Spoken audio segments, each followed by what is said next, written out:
Privet. This is Tanya Kara, and my name is Chris Rota, and we're here to bring you Trustwino wines, which is so trustworthy that you'll trust it. We do, and just wait till you taste these great wines. And I'm going to talk about the wines, and Tanya's going to talk about the Russian cuisines. It's a huge country. I mean, my gosh, 11 time zones, and there's 180 different ethnic cultures in Russia, from Poland to Mongolia, and just as many foods. So you can get lost in the foods. Yes, so help us out here, Tanya, and I'll help you out with the wines. We have many dishes that we can discuss today, and I would prefer start with fruits and cheese. What do you recommend for that?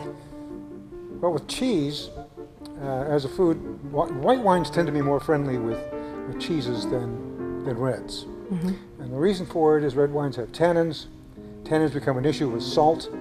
So one of the worst things you could do is serve a Roquefort or a blue cheese with a red wine, because the salt and the tannins will declare immediate war. And all cheeses have salt because they add salt to the cheeses to slow down the fermentation process, so the fermentation is not hot. You can always tell that by the size of the eyes in a cheese, the bubbles. If they're really big, then you know that was a really hot, flashy fermentation.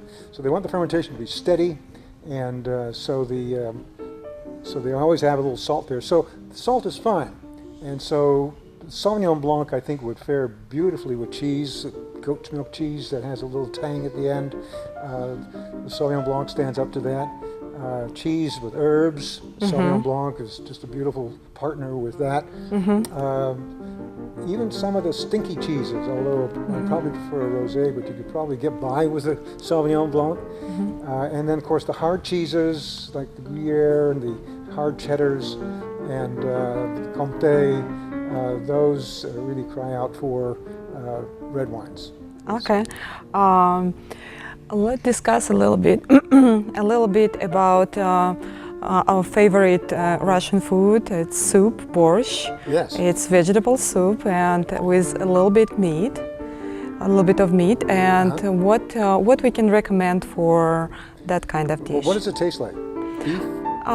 It's mostly like beets, and with beets. Vegetable. Oh, okay. Yeah, but it could be like beef broth, you know, and that's why it will beets with, you know, with pork broth, or, you know, with potato, beets, and then onion.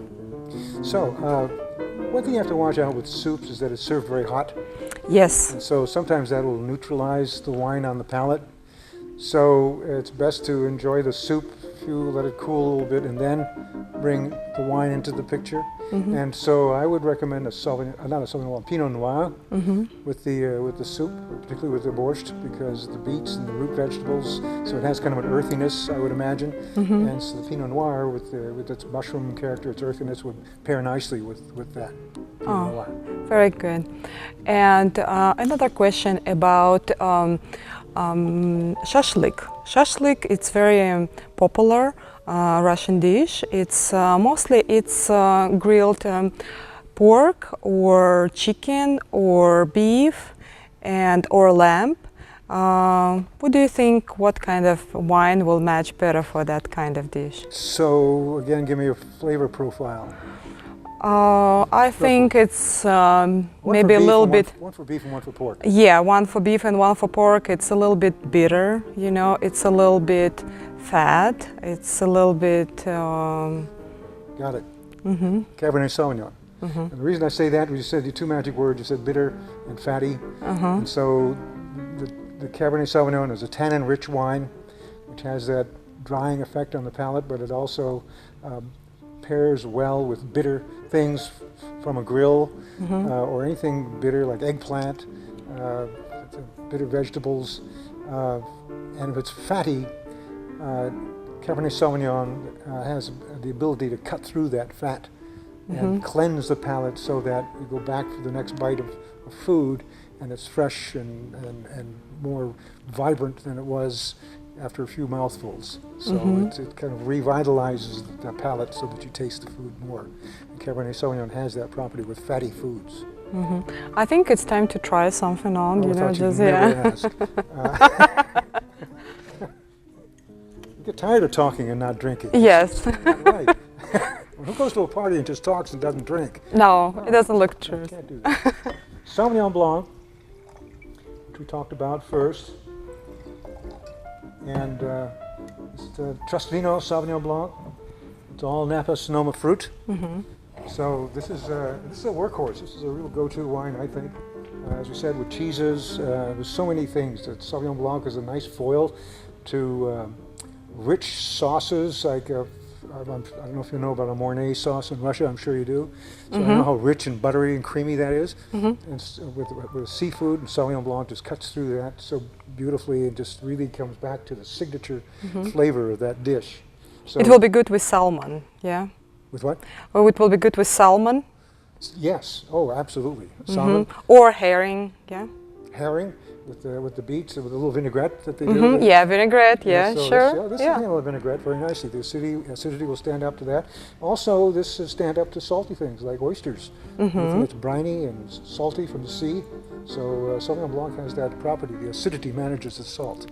Okay. So, just like it does in the cheese. Like if you had a blue cheese, Sauvignon Blanc would handle that nicely. Okay. So, na zdrowie. Na zdrowie. Herbs. I try it first and then I'm sniffing it. I try it first and then I sniffing it. Citrus. Nice little lemon zest in there.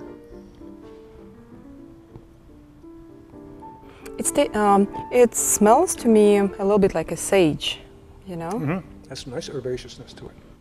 Yep. So the goat's milk cheese with little herbs on it, because they love to roll the herbs and goat milk cheese.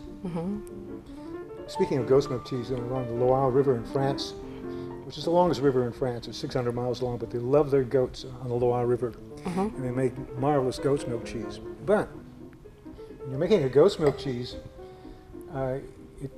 when it goes bad, it'll make even a seasoned Frenchman cry because it gets very ammoniac when it goes bad. So they make it in small pieces, and then they name the pieces like medallion, which is the medallion, or they have my favorite, which is le crottin, which means little horse turd in French, and that's that's what it looks like, and that's what they call it, and that's what they have it. So they have Sauvignon Blanc with the goat's milk cheese there. Yeah, but this one I think will be very nice for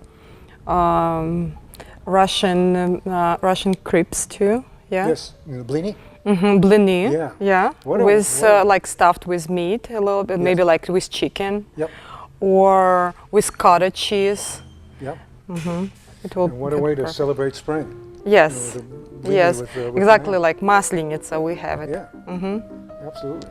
Now this is a great workhorse wine. This is so versatile that it goes with anything except steaks maybe or something like that. It might get a little overwhelmed, but wow, it'll work with chicken. It'll work with fish. It'll work with pork. Sometimes it just all depends on the sauce. You always have to remember that when you're pairing wine and food, you always pair to the loudest voice on the dish. It can even be a condiment. If that's the loudest voice, that's where you pair. Because everything else will be kind of overwhelmed. So, so this will pair with so many things because this is the way the wine is. Yeah, it's a beautiful wine. And did you know that Sauvignon Blanc is the mommy, Cabernet Franc is the daddy to one of the most noble wines of all, Cabernet Sauvignon. So it's a hybrid of those two varieties. So you're keeping good company with Sauvignon Blanc. All right. Okay, this is. Once again, na zdrowie. Na zdrowie. Trustwino. Trust our wines. We trust. You'll trust. You'll go more than trust. You'll fall in love. Trustwino.